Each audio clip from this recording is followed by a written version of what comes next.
Round zero.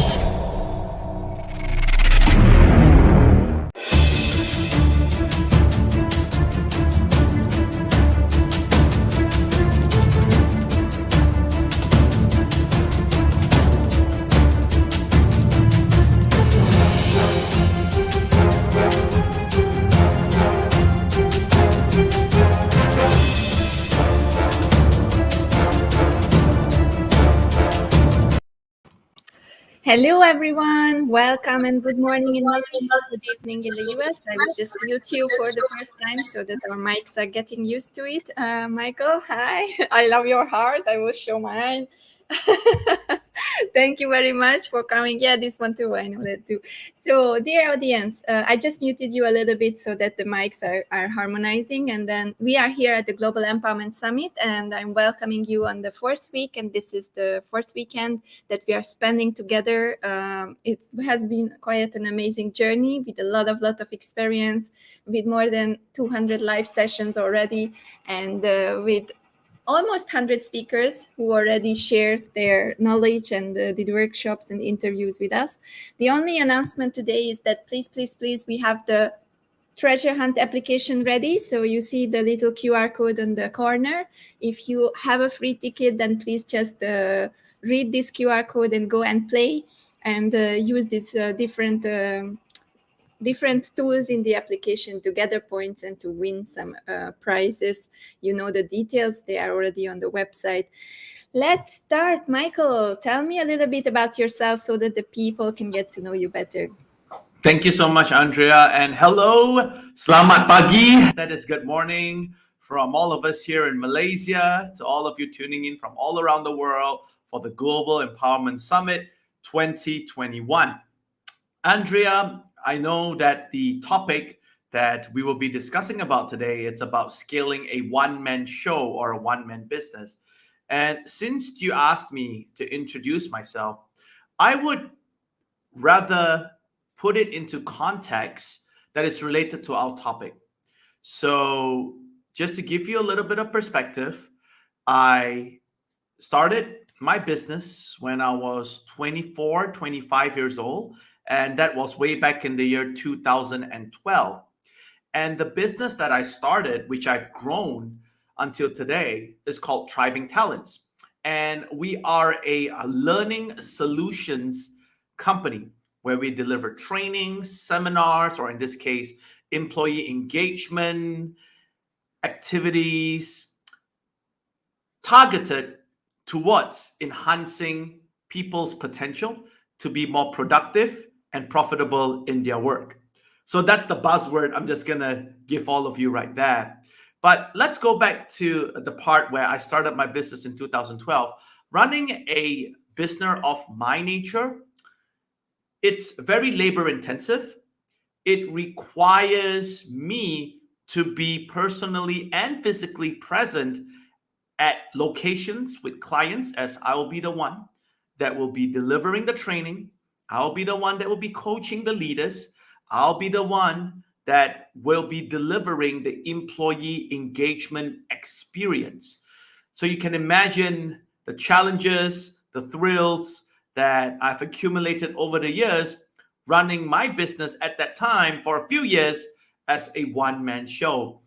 We have been very grateful, Andrea. We have been able to expand our business to 41 countries. And for those of you who are from the United States, Canada, Australia, even all the way in the African continent, or even in Greater Asia, China, Japan, South Korea, or even in Europe, in Hungary, in Slovakia, Germany. I've been to your countries before to deliver trainings for some of the world's most celebrated brands: Microsoft, HSBC, JP Morgan, Shell, Volkswagen, to name a few. All this was done during the initial years when I started my business as a solo entrepreneur, or in shortened words, solopreneur. So I would just like to share a distinction here that my nature of my business, it is labor intensive from me. It requires me to be physically present. Even now, it requires me to be physically present online. All right. So I am not in the e-commerce space, even though I try to be in the e-commerce space. We are still working on that by putting our courses, our syllabus online. But mine is quite physically demanding. And also, when we're talking about scaling a one-man show, for my business initially, it was the toughest job, Andrea, because despite me having built the brand called Thriving Talents, where we have been featured on CNN, BBC, we even had President Barack Obama visit one of our leadership workshops with Microsoft. But the challenge is people would always want Michael T.O. People would always want me. Despite me trying to sell the Thriving Talents brand, people would always want me. So, which is why I took it as a personal challenge when Andrea extended this invitation for me to share some of my challenges, some of my insights that I've got from scaling a business which has so many limitations, and how did I grow it to be one of Malaysia's 100 fastest growing companies in 2019. And in 2020, I was even recognized as Malaysia's Young Entrepreneur of the Year.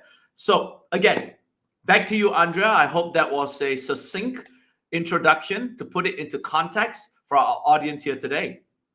No, I love it, Michael. And we are so much aligned in this part because I'm also building something. You already built something, and it's kind of like a different phase.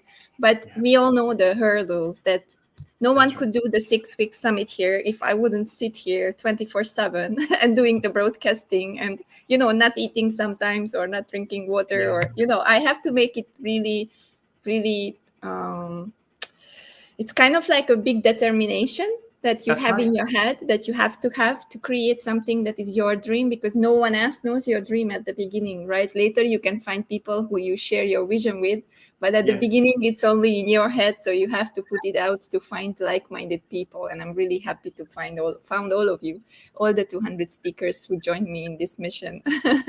It's always a pleasure, Andrea. I mean, with your positive vibes and your charisma, optimism, we were attracted to help you make this Global Empowerment Summit a success. So please, kudos to you. If anyone wants to learn about scaling their business as a solo entrepreneur, Andrea is the icon. Andrea is the role model.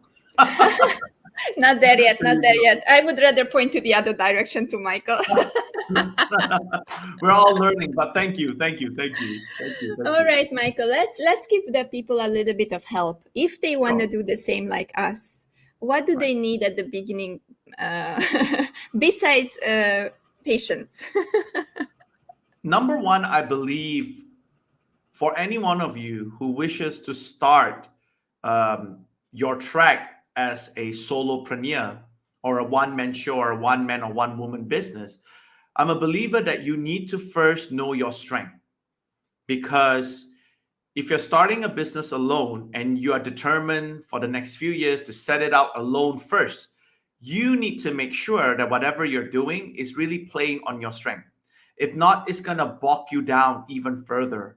Like you would have heard from Andrea earlier, starting out a business on our own and determining it as a solo business, a solopreneur, it's already a very challenging feat, because you need to do a lot of things. You need to take care of accounting, the finances, the marketing. Even though today, with so many platforms that are available online, all those tasks are no longer that tough.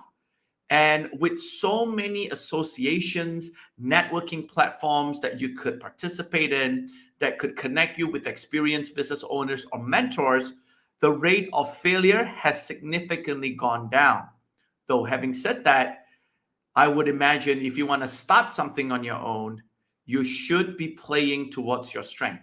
So my first advice would always be, know your strength. Like for mine, I know I love to speak.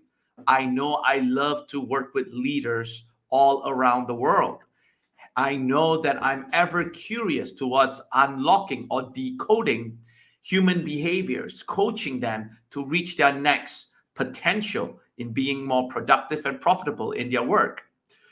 So I know that's my strength. And because I know that's my strength, I dedicated all my time, my resources, building my networks, getting the right resources, advice, customer base to pave a smoother sailing path for me. So that's my first advice for you. Build on your strength. If you don't know what your strengths are, go and take assessments, personality profilers, do whatever it takes to really get to know yourself better. All right. Maybe talk to someone, talk to people to ask them in their mind, what are you good at? Align with what they shared with you. If it's really true to you, execute on it. So that would be my first most important advice. Build on your strength. Number two, I know it does sound like an overwhelming demand that you need to take care of your finances. I know, Andrea, just to share with you, I have been fined before. Like I've received a summon by the Malaysian Tax Authority in the past because as I was so happily building my solopreneur business for 3 years, I didn't pay attention to tax. I didn't have an experienced accountant to help me take care of the books. And it came back to bite me years later when the authorities sent me a fine, a hefty fine in 5 figures actually, causing me money, asking me to repay the mistakes that my accountant made in the tax, in the accounting reports. So one thing I've learned is that when we're starting out on our own, build our networks. Build our networks. So a lot of people would say, Michael, we got to build our networks of customers because it's the cash, it's the revenue that the customers pay us that sustain our business and grow it eventually. True, but you need to build another network. And that network is knowledge network. Knowledge network. And I know that I'm the worst person in accounting, Andre. I'm the worst person with numbers or tax or audit. So I would immerse myself into networks where I get to meet people whom I regard as mentors that could guide me, that could give me direction, and someone who is sincere enough for me to meet them at least once a month, take them out for a nice coffee, for a nice dinner, and then have them offer me advice on how I should do a proper reporting, a proper structure for my tax efforts or audit efforts or financial accounting efforts. So that's very important. Build your networks, not only limited to your customers, but your knowledge-based networks. And the last thing I would like to share to all of you who are starting out as a solopreneur, you need to have a close circle of friends that are like your cheerleaders. These are people that will motivate you. These are people that will keep you going. All right. And I know that a lot of you tend to think, but Michael, that doesn't work. Can you imagine you're in a group, Andrea, and everyone just keeps saying, go ahead, Andrea, you can do it, you can do it, you can do it. When they obviously know that whatever you're doing, perhaps at that time, is going to fail. That doesn't help as well. No, I'm talking about a support group where you mingle with other solo entrepreneurs like Andrea. You mingle with other solopreneurs whom you could share practical advice with, gain inspiration from, because these people have walked the talk.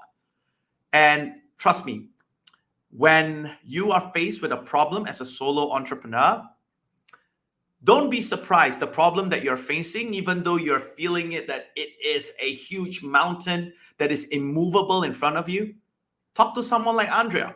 Talk to someone who has been a solo entrepreneur. They would have faced similar problems. They would have conquered those problems, and they would have given you advice. Suddenly, that mountain, immovable problem has shrunk to become so small that it is insignificant. Andrea, I understand that's a long answer to your question, but that's me. I love to give 200%, more than 100% to all of you who are tuning in for this program right now, and I hope that it has been helpful.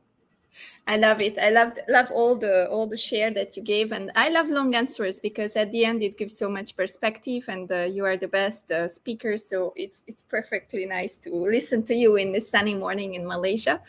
So Michael, let's talk a little bit further. So we have already some awareness about our strengths. We already know that we can reach out to knowledge networks, and we can reach out to other solopreneurs for help. Let's go further. What's next? we are already aware of the base, aware of the core, basically. But how can we go further from there? The second step I would recommend is to get yourself out there. And I mean, getting yourself out there is number one, be consistent in your marketing and branding efforts. And what I mean by being consistent is that, for example, if you are posting on social media, do it every single day. Even though you're getting 5 likes, 10 likes per post, do it every single day, because consistency is built over time. And through consistency, people will be reminded of who you are and what you do. So that's number one. Number two, as you want to get yourself out there, be prepared to offer yourself. And in Asia, we have this saying, have a thick face. It means that sometimes you may need to reach out to people. You may need to offer yourself. You may need to think, what value can you give to the other party? For example, if someone is organizing an event and you know that speaking at that type of event would give you mileage, approach that person. Offer your value, right? And then what happened is start to accumulate more opportunities like that so that you can be seen. The keyword here is for you to be seen, because being a solo entrepreneur, you may not have a luxurious startup budget for advertising and marketing yet. But I want to assure you that you are the brand ambassador. You are the champion of your marketing efforts. It is all about reaching out, all right? And the third thing that I would like to share is to focus on a niche, to focus on something that not only leverages on your strength, but it's something that you champion as well. Focus on that niche, become an expert in that niche. For example, in Thriving Talents, we understand that whatever training or skills that we impart to our audience would have to meet 2 objectives. If it doesn't meet any of these 2 objectives, we won't do it. Number one, it either makes you more productive, or number 2, it makes you more profitable in your career, in your business, in your leadership path, in your sales journey as well. Also, what's very important right here is that as you are developing yourself, reaching out to people, focusing on a niche, always be open for collaborations as well. Just like how we are here supporting Andrea and supporting all of you. You know, I'm happy to share that I believe most of the speakers that have contributed their time and expertise for the Global Empowerment Summit did it really out of the sincerity of their heart, out of goodwill. None of us are getting paid for this. But why do we do it? It is because even though today I've grown my business, I'm no longer a solopreneur, I've scaled it, but I have employees who work with me. But I still remember how I started my business. And when I started my business, I spoke at a lot of conferences like this to, number one, sincerely impart knowledge, expertise, and experiences. And 2, to assist other solopreneurs to rise as well. So I always remember my roots, hence why I'm here. And I hope these tips would be able to help all of you as well. Yeah, Andrea, I thought before you move on, as you mentioned before we went live, you said, Michael, practical, practical, practical, right? So I'm going to share with you how, when I first started my business, how did I net my first client? So I remember at that time, I would go onto LinkedIn, and I love LinkedIn, right? I would go onto LinkedIn, and I was starting out on my own, and I was going to give talks, do trainings, do consultings on leadership development, on sales capability development, specifically targeting younger people, younger executives, the younger sales staff in a company. And I remember going to LinkedIn, messaging as many corporate people that was connected with me at that time. And guess what? I've messaged 100, maybe 2 replied. All right. But with that 2 that replied, I continued to follow up. And so much so out of the 2, 1 stayed on, but it wasn't an easy sell. I had to meet the lady 4 times, and I kept pitching to her to a point where she said, Michael, you're not going to stop, are you? And I said, I'm so sorry if I'm annoying you, but I really want to work with your company. I really believe I can add value to the good work that you do. And then she was like, all right, I have this budget. It's severely under budget, by the way. It was severely under budget. She's like, I only have this little budget to engage you for a training for my staff. Would you do it? I know it's severely under budget. I know it's not worth your time, but hey, take it or leave it. And I took the deal. Even though it was severely undervalued, but I needed some quick wins at that time. And who would have thought that client was the client who then got me, President Barack Obama, to visit one of my workshops. And that client was Microsoft. So you could see imagine that was the impact of it. So keep reaching out, go for quick wins, especially when you're just starting out, because as you accumulate those quick wins, I'm a believer that it would boost your confidence, build your track record, build your portfolio of clients, and over time, that is when you increase your value, hence increasing the fees that you charge. All right, Andrea, back to you. I'm loving the points, so inspiring. So I'm taking notes so that I can ask the correct questions. And I think we touched the point when it's really important that, yes, you can do a few gigs that are not exactly at your level of your pricing. But then there is also the other thing, like don't do it for free for long, right, Michael? Yeah, that's right. Well, you see, don't do it for free for long, but I still do free stuffs today because I think here's the catch, right? You want to build your business to be so strong that you have the trust of paying customers or paying clients, so much so that the money that they have paid you allows you to sustain and grow your business, that would then allow you to afford doing free gigs, to afford doing community service. At least that's what I believe in. No, I love this perspective. That's so true, because it's, as a givers, I mean, we always give, right? Givers gain, I can say. Yeah, but giving is gaining. Exactly. It comes back to you, whatever you do. And even if you do one gig that you think that, all right, it's again something, I have to do this.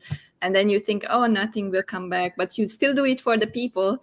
And after 1 month, after 2 months, someone comes back to you because they saw you that you did this, and then they will be your business partner. So don't be afraid of this. That's the right. next things, the last part before we switch to Ramya, we have a few more minutes. It's about mentors. It's about being with powerful people. And we all know, we saw your post on LinkedIn that you are hanging out with really quiet, impressive people, right? So you met a lot of people who are our idols. We are reading books from them. So what was the thought before you went to these events? Why did you invest into this? And what did you got out of investing into these events and meeting these people? Fantastic. Okay, I'm going to just go really fast on this. Number one, please remember this fact of life. It's very unfortunate. It's unfair, but it's the fact of life. Success breeds success. All right. So what do I mean by this? So I want you to remember that notion. So I would go to events, and of course I would meet like prominent CEOs, prime ministers, people of influence in society. And I would put out a brave front, and I would approach them. I would pass them my business card, and hopefully to get theirs as well. And then what happened is, right after I've gotten their contact or their business card, I would come back home, and I would immediately, within 24 hours, I would send them a text or send them an email. Now, obviously, if I would have approached 10 very important people, we call them VIPs in these major events, maybe 2 will reply. But you only need those 2 to leverage further, to build further. All right. So what happened? So here's my story. I approached 10. And again, I got all 10's business card. Yay, expert networker. Maybe a workshop on networking by me soon. And then what happened is I would email all 10 of them, and maybe 2 of them would reply me. 2 of them would have replied me. 1 would have agreed to meet me for coffee. So I'll meet that one for coffee, build that relationship, build that friendship. And the first thing I'll be thinking about is, how can I add value to him? Right? Perhaps inviting him to speak at a platform like this, perhaps giving him an opportunity to share his story to inspire more people. I mean, these VIPs love that. All right. They love to be of use to use their experience and their knowledge in service of society. Now, here's the magic. Success breeds success. So when you have built one friendship, one great relationship with that one VIP, and he is seen to be appearing with you, to be collaborating with you, to be doing things with you, that becomes your trump card now to influence the other 9 who have rejected you in the past to consider meeting you up for coffee, so that you could then be able to build your relationship and friendship with them as well. So that's what I've learned in networking with some of the most powerful people in Malaysia and all around the world. All it takes is one person. And from that one person, you really deepen the relationship, give with sincerity, always ask yourself, what value can you give them? And then from that one person, it will multiply to more. There you go, Andrea. That's the secret. Thank you. And the last question, because we close up, is what to do and what not to do in this first email that you write, because that's something that is very important, right? I would imagine being a solopreneur as you are introducing your business or introducing your product or service. That's right. What's the thing that you should do in your first email? And what's the thing that you should not do in your first email? Let's start with the first thing that you should not do in your first email. Don't talk about your products too much. I'm always a believer that an email is only an invitation for you to get the person to agree to meet you. If it's not on a face-to-face, it could be on a virtual platform. So your email should be focused on just reminding the person about where did you meet, reminding what you liked about the person. Perhaps you need to do a little bit of research about what they do. Try to find similarities with who you are and what you do with that person over there. And then invite them out for a meetup or a virtual meeting. That is what I would recommend. There you go. Perfect. So let's summarize. There were so many wisdom nuggets here. So basically, you said that very importantly, you go out and you try to be present at events where people like VIPs are hanging out. Then you try to exchange contacts with them, right? Yes. After that, you go home, and within short period of time, you are writing them your email, which shouldn't talk too much about you, but should be rather redirected to the person who you are talking to about what did they like, where did you meet them, and what's the next step, like having a coffee or having a Zoom meeting. And then after that, once you convince someone, right, then all the others will follow. Am I right? That's right. Exactly. You sum it up well, Andrea. Thank you. Okay, guys. Thank you very much, Michael. It was amazing. We will meet you at the Generation Gap panel. And I believe it will be an amazing session again. And thank you very much, Simfong. Simfong is quietly sending you messages here. Thank you. He was saying knowledge network. That's why he is here, for example. He was saying you can take your knowledge with you when you kick your bucket. Thank you very much. That's right. Arousing curiosity and the awareness, with the emails. Thank you very much, Simfong, for being so active. I really appreciate you. He's almost here for every sessions, and I think he is the real winner of the Global Empowerment Hub, because it's really, really rare to see people all the time there. Excellent. Pleasure. Well, thank you so much, Sinfong, for that comment. Andrea, I hope this session has been rewarding and fruitful for everyone of you as part of the Global Empowerment Summit. Michael Teo here. You can look me up on LinkedIn. When you add me on LinkedIn, though, just mention the GES so that I know that you heard about me from this conference, so that we'll be able to connect better. Okay? All right. Andrea, thank you. Just write GES 2021 in the comments, and then he will know that you saw him here. That's right. Exactly. Yeah. Well, thank you, Andrea, for your time. Really. Thank you, Michael. Thank you for doing this. And I know you are busy, so have a beautiful day, and see you very soon. See ya. Bye-bye. Bye-bye. Bye. And next up in the studio is Ramia coming up. And Ramia is someone who I really love with her passion and with her honesty. So let's bring her up to the stage and let's talk about a different topic. This is our second interview this morning. Her topic will be about inclusive hiring and remote work and the environment that you have there. So let's bring up Ramya.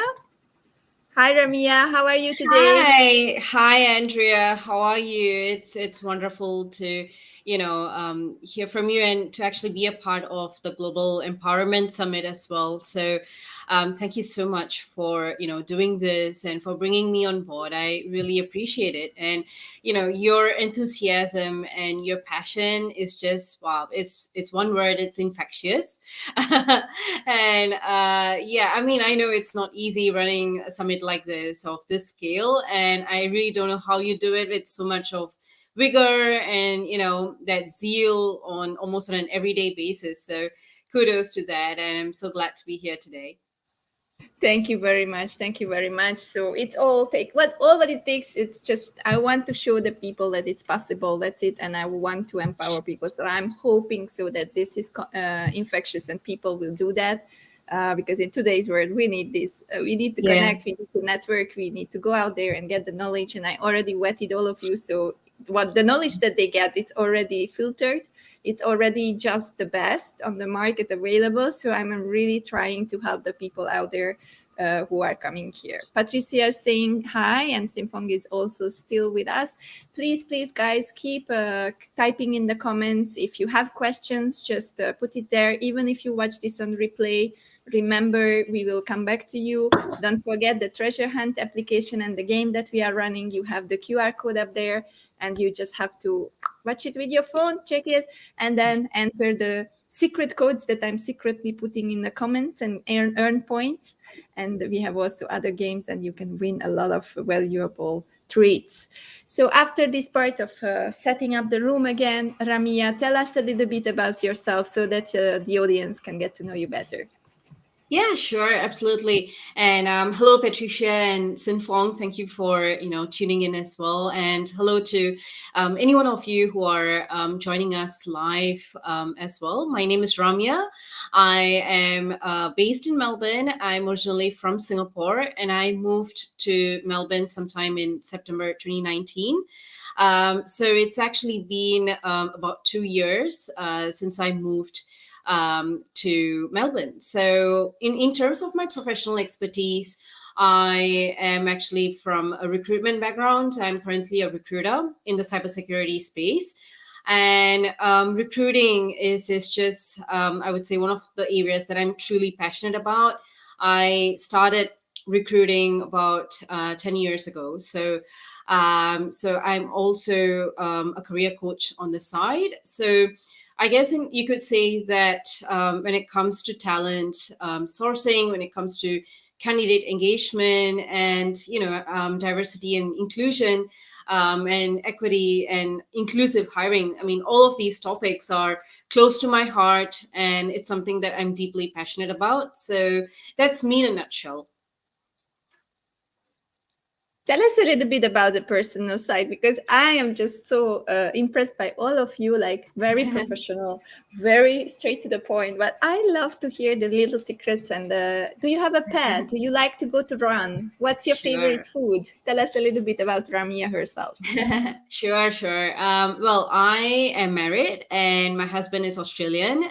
I do not have any pets at the moment, but I enjoy reading and spending time with my family. So we just had a Freedom Day on Friday yesterday in Melbourne. I think after being locked down for nearly 3 months. So it's lovely to, just go out and be in nature. I absolutely enjoy doing that, and cafe hopping as well. So I guess that's me. And also I just love Nutella very much. Don't even get me started on that. So I think it's one of my life philosophies. I feel it's really about you live life only once, but also make the most out of it, and try to do as much good as you can possibly. And try to create a positive impact wherever I can. So yeah, that's me in a nutshell. Thank you very much. And in the meantime, Ashwin tuned in. Hi, Ashwin. Hope you are good. And To is here. So thank you very much for watching. Keep those comments coming. If you have any questions, please put it in the chat. We would like to keep these sessions and all the interviews interactive. So don't forget, I am encouraging you to put these chats here because we are giving you prizes for your engagement. So if you're engaging more, we will engage you more. We will encourage you more, and we can empower you more. So don't forget to participate, guys. Thank you very much for those who are tuning in. Ramya, let's go further with your topic because that's something very, very interesting and very up to date. Today, everyone is facing remote work. Everyone is facing getting better in digital wherever they can. We already had a panel discussion about the topic, how you can adjust yourself to remote work and remote life. What's your perspective on remote life first? What does it mean for you, and what does it mean in the work environment? Yeah, sure. Well, I feel that remote work actually brings up new possibilities of doing things, and especially things that you never thought would actually have been possible. And the reason why I'm saying this is that it has indeed been a bit of a game changer in the past year or so. So the thing is that at one point in time, I remember, like maybe say about more than 10 years ago or something, it's like when people actually started thinking about working entirely from home, it was probably seen as a privilege only for certain people. And I've actually, experienced it myself in the workplace where some people, they would actually have the so-called privilege of working from home, and some would actually say things like, okay, maybe they have certain family responsibilities, which is true for a lot of the people, but some have also used it as a reason, or it's just like one of those so-called excuses in a way to actually work from home remotely. But it is not a privilege that was actually accorded to everyone at that point in time. So I think we have come a long way. It's no longer seen as a privilege that is, only entitled to a select group of people. It is not just something that is exclusive, but now we are actually thinking of ways of how we can include our talent more effectively in a remote landscape. So this is why I feel that it has been such a game changer. It's no longer just something that's only for a certain group of people, but it's, everyone is doing it now, and now it has kind of like shifted ways of working and ways of thinking and doing things. And with challenges, there also comes opportunities. So I feel that it's a really exciting time. And when it comes to inclusive hiring practices, which I'll be moving, soon as well, that's also something that really takes a lot of shifts as well and a lot of changes. So it's a really exciting and interesting time for all of us.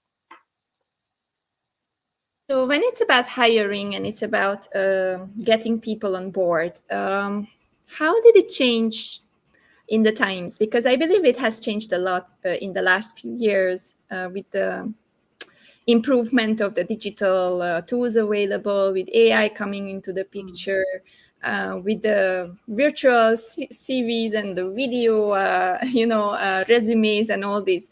What did you see? What are the trends now in HR or in applying for a new job? Yeah. Well, I think that recruitment in its core has got to be something that it has actually always been something that should be something that's simple and straightforward, like a lot of things. And if you ask me, I'm a little bit divided about whether AI would completely take over recruitment. So I'm kind of divided on that because I still believe in the power of human connections. So even in a remote working landscape, I feel that more than ever right now, you could even call this ironic, but yes, we have video call letters, we video interviews, and just I think in terms of just AI screening resumes and that sort of thing. But end of the day, if you look at LinkedIn, for instance, and sometimes you see a discussion topic that's going on, and it's actually talking about why a recruiter has not actually gotten back on a certain feedback. So you could actually say that the power of human connection is such that in spite of AI, in spite of such technological advances, when it comes to screening resumes, interviewing candidates, etc., we are still craving for that human connection, and that is why we are actually here today. During this Global Empowerment Summit. And this is actually no greater, testament than this that's happening today, is that we are really looking at ways to connect better on a wider scale in spite of AI, which is why I feel that that's going to be the number one trend, is how do you actually build greater trust and connection and communication in a remote working landscape. And as this as this actually becomes more and more prevalent in the years to come, probably, how is that going to change, and how are you going to build that trust? So I feel that in the recruitment side of things, it's a game changer, but at the same time, it's also, I would say, a trend that's starting to take shape. And that's why we have issues which is related to employer branding, for instance, and how do you actually build culture into the forefront?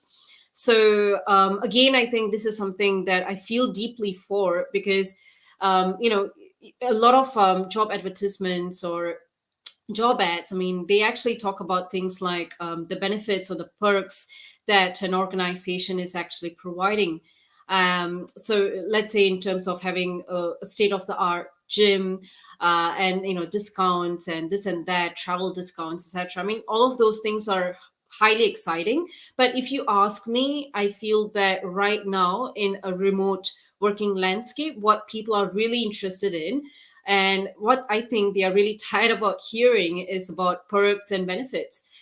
They actually want to understand more about the culture, and they want to make sure that the culture of an organization is one that is inclusive and accepting and gives them a sense of belonging as well. And how are we actually going to be doing that in a remote landscape? So that's going to be a major challenge, because I feel that people have just shifted away from, just thinking about benefits and perks to really thinking along the lines of culture. So that's, I think, to answer your question, some of the trends that I'm seeing. So it's kind of like they are searching for employers and companies that are aligned with their values, and they can really believe in their vision and mission and go together and inspire each other, right? That's what that means, right? They started to choose. Yeah, exactly. So I feel that a lot of candidates are indeed, doing the research as well. And I think it's no longer enough to lead with just purely benefits and perks. I think if you want to do better, it has to start from within the organization. So the culture is really about, simply put, the way things have always been done in an organization. But beyond that, how does an organization's inclusive culture get reflected throughout the hiring process? So that's a question I think that every recruiter and hiring manager needs to ponder upon. And if you are in this field, you must see candidates coming in, so you can also see what are the jobs opening. So could you list a few areas, a few industries that are still thriving? Because I hear from a lot of people that there are no jobs. It's really hard to get something. But on the other hand, I see the other side, that there are so many new types of jobs created. And the only thing is missing is the shift between the two, like upskilling the people and then redirecting them to the new fields. Maybe they don't know about this. So what are the new skills, the new professions popping up, and how could people upskill to these new professions? Yeah. So just to give an example, I'm currently a recruiter in the cybersecurity space. And I would say that, the cybersecurity market itself is kind of saturated with a lot of talent. And I would say that there are lots of talented individuals and, professionals who are looking to upskill and reskill themselves.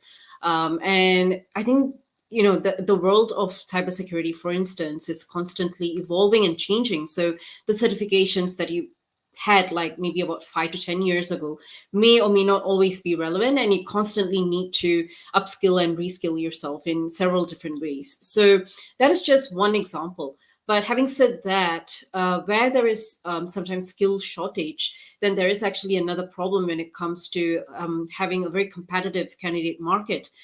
So what actually happens is that in a market that is kind of like saturated with talent that is, highly educated and, let's say in terms of fresh graduates, for instance, who are looking out for job opportunities, are we actually creating enough jobs to meet the talent shortage? So that's a common question that I think a lot of people will be asking. But I think when it comes to markets like cybersecurity, for instance, that is just one of the areas I see that there is very real possibility and very real opportunity for people to make a difference. But having said that, I think the one of the main challenges is about addressing the possible competition in the market. And I think in terms of just recruiters itself who are hiring for such a competitive market landscape, how do you then position your employer branding and make sure that you actually create enough opportunities to connect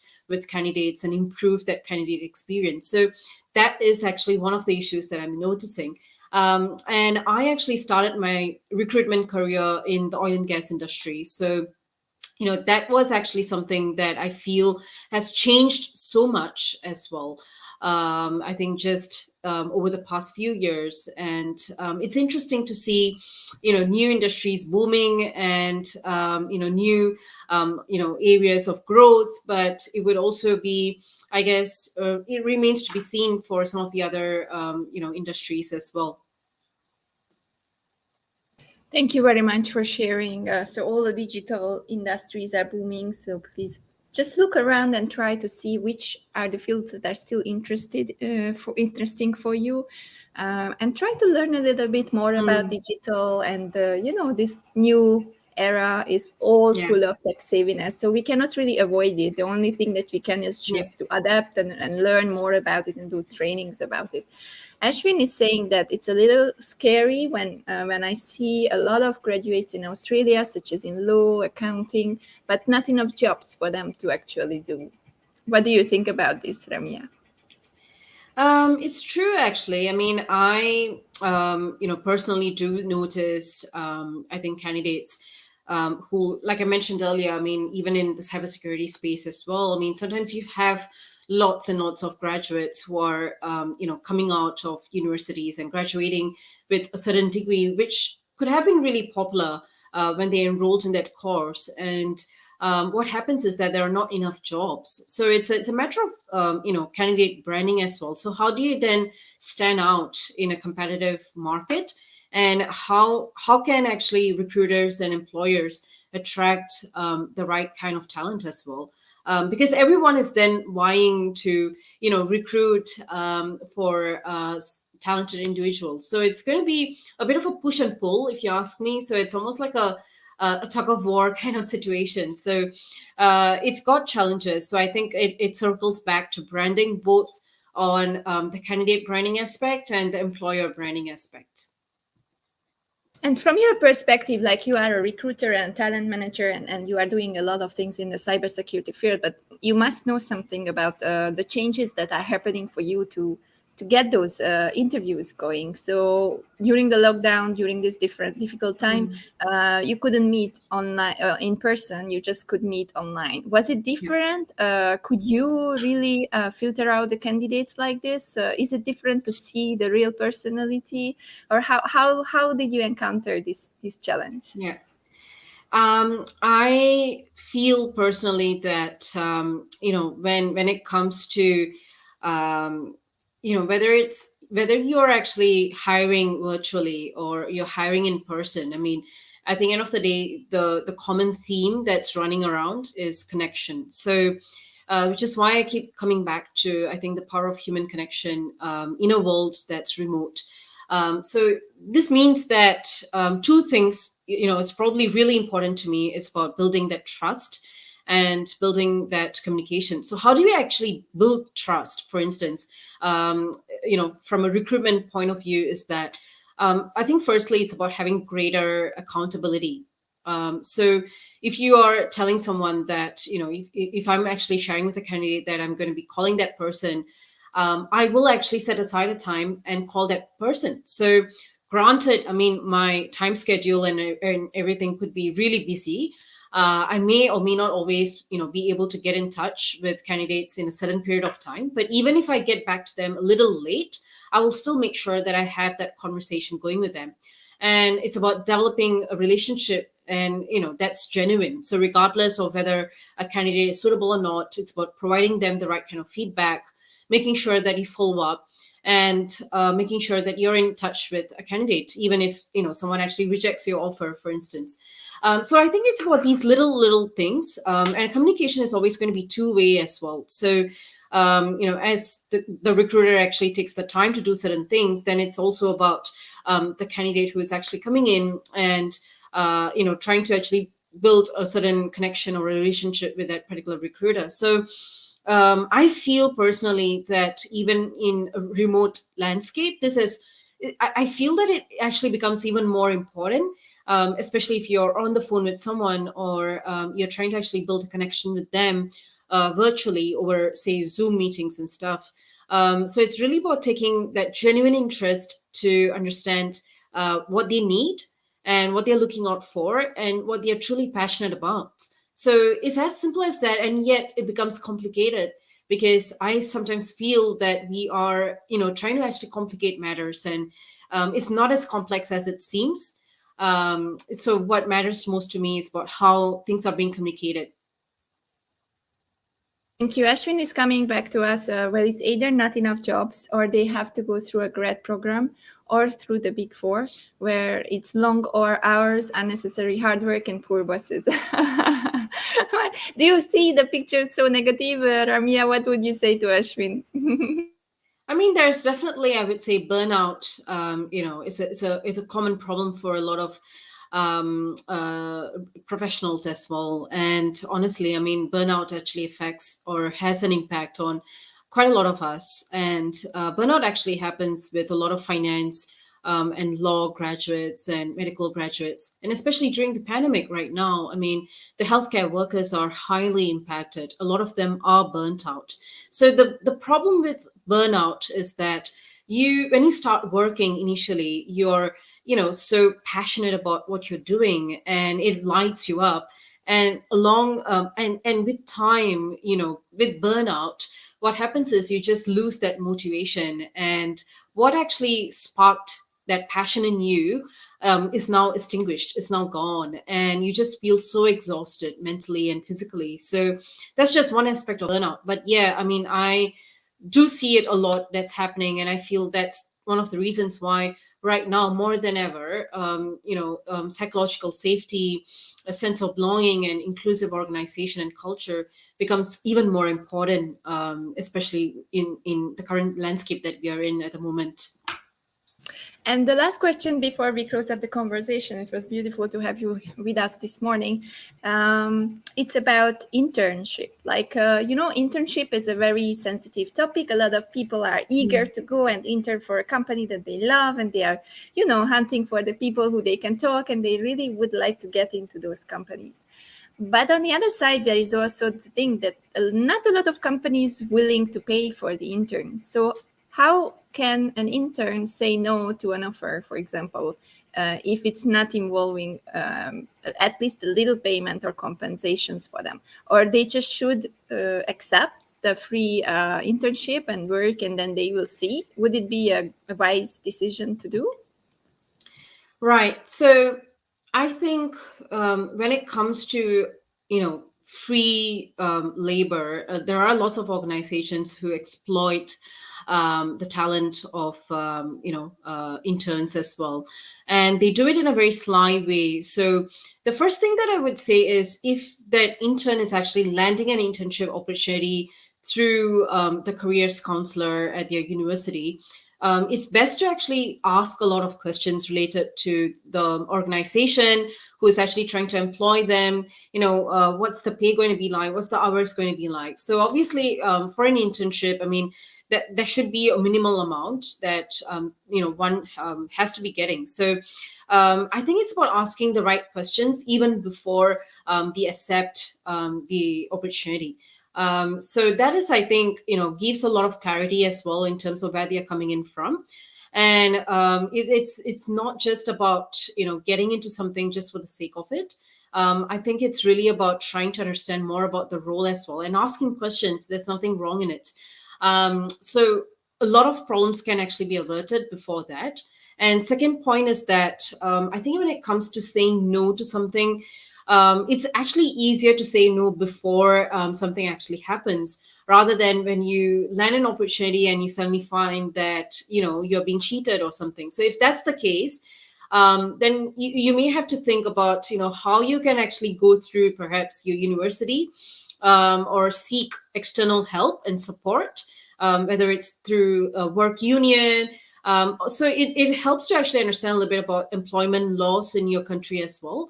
And always be really careful and cautious before you sign on the dotted line with any employment contract. So the contract should be specifying if you are getting paid something, and if you're not getting paid something, then they would have actually specified that, or they might have positioned it in a different manner. So if you're not sure about certain things, if something feels fishy, bring it up. And if you feel intuitively deep down inside that you don't feel good about the opportunity, then don't feel obligated to take on that. I mean, there are interns who actually get some amazing opportunities. They make some really good money as well. And then they actually land a more permanent opportunity through that internship. So anything good is possible. So just have to keep your eyes open and ask the right questions at the right time and engage with, the right kind of support systems as well. Thank you. So many wisdom nuggets here, and the comments are just coming in, so I want to make sure that we read out all of them. Sinfong is saying, learn to read a crystal ball. Do not study just for interest for the first job, but for the demand in 3 to 5 years. That is like emerging industry. So what do you think? Is it a good advice from Sinfong?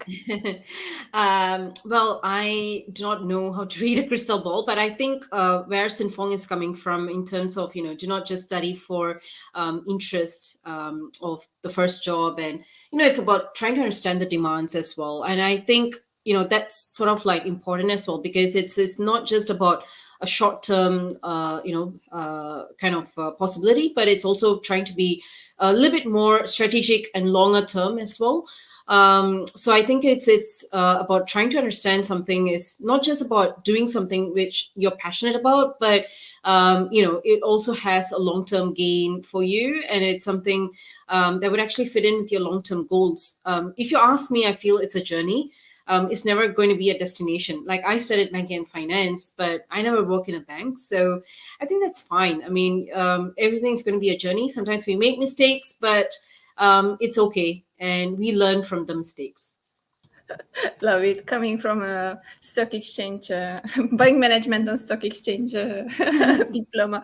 Me too. I never worked in that. I think it's happening, just like you said. Just go with the flow and enjoy the journey. So the second note from Sinfong is, in Australia, healthcare and aged care are in demand and present, and cybersecurity issues are growing, and AI can go wrong.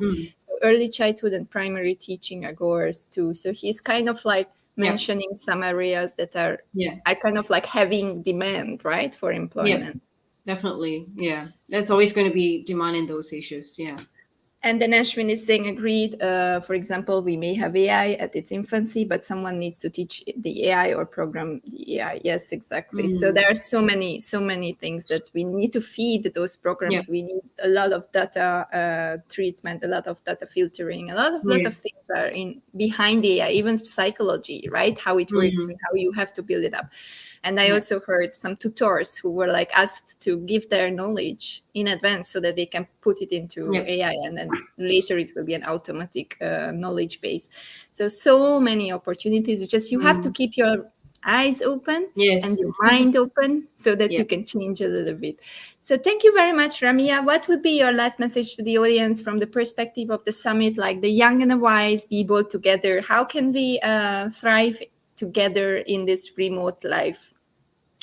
Lead from within and lean in to your inner strengths and celebrate the small wins. It doesn't have to be big wins. So sometimes I feel that we forget to celebrate the small little victories, or the small wins that actually make a lot of difference. And if you were to compare yourself with the version of what you were before, or even just last week, I think you would have actually noticed a profound change in one way or another. So I think it's about never giving up on yourself and looking within yourself and giving yourself more credit than you would actually. So I think that would be my final message to anyone who's tuning in, and looking at ways to build that resilience from within and to be empowered. And this is such a beautiful platform. So thank you for having me today. So please, if you have questions, then I would just put up the banner with your full name so that the people can search for you on LinkedIn. So in the running banner, you can see, let me stop the running banner so that it will be easier to read. All right, here you go. So you see Ramya Sivakumar, just search for her on LinkedIn, and then you can connect with her and reach out to her if you have questions. I hope I pronounced it well. You did. So many Asian names. So please reach out to her, and if you write GES 2021 in your connection request or in your email that you write, and now you'll know from Michael how to write the correct email to the people or even a message, then just write it in the comments, and people will know that you're coming from this platform. So it's already a warm lead. Thank you very much, Ramya, for being here. Enjoy your day, and I'm really appreciating you giving us yourself and your time, although you have a busy schedule. Thank you very much for being My pleasure. here. Thank you so much for having me here, and wish you all a wonderful weekend. And thank you so much, Andrea. I think you're amazing. So much love to you. You too.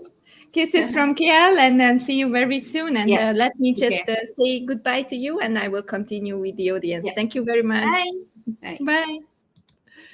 So guys, this was the morning block of the Global Empowerment Summit this weekend. Thank you very much for all those who were here and who were watching us. I know it's Saturday and it's a sunny day, so if you can, during the lunchtime, have a little walk, move a little bit, and we will see you back. Before I let you go, let me give you some updates. The first and foremost is the Talent Hub or Talent Hub. So go up to the Treasure Hunt application. You see the QR code up there. If you have a free ticket, then you can play and win prizes. What do we have for you? Let me just put up here a banner that you can read up. So basically, if you are playing with this barcode or QR code in the top, then it will take you to an application. The application was created solely for the purpose of the Global Empowerment Hub, and it was created by Solworks, one of our sponsors. And we were working on this for the first time. We are releasing an application to increase engagement and to make sure that you are taking the most of these sessions, even if you just come back later, because it's a vast amount of knowledge that we share, and we know that you are also working and you cannot attend all of the different workshops or sessions. So what we would suggest to you is just take this application with the barcode, put it in your browser, save it into your favorites, or save it on your phone, and then time to time look back and check this application and play with us. Watch remotely, replay a workshop or a session, an interview, and then collect points by giving us your aha moments, your feedback, reach out to the speakers, make a selfie with the screen while you are watching us, and send it to us through the application and collect points. And it goes to a leaderboard. What happens is when you collect points, you will go up in the leaderboard, and at the end we will see the 5 winners on the top, and we are giving you prizes. The prizes are offered by me and by Solworks for now. I'm offering $500 each value of a 3 months creative leadership training. It's a solo training, so it's by me, it will be live, and I'm giving it to the 5 winners. Also, Solworks was offering $200 value of package that will go to one of the winners. So please make sure that you try the application. It's something new. We never did it. We just try it, but I hope you will enjoy it, and it makes you more engaged with the content. That's why I'm trying to push you to comment, because that also counts. And I'm also always putting secret codes time to time into the conversation. And if you follow that, that's double point, triple point, because we made it. We value it more if you are with us live, because we all are here for you, giving this value 24/7. So that was the little announcement that I wanted to give you. On the other hand, we have a beautiful day. Hi, Imran. Really nice to see you. Hi, Ashwin. Hi, Simfong. So on the other hand, we have a beautiful long day coming up with a lot of different sessions this Saturday. We go on a little break now. I will have my lunch. Hopefully you too have an amazing lunchtime and a very nice food.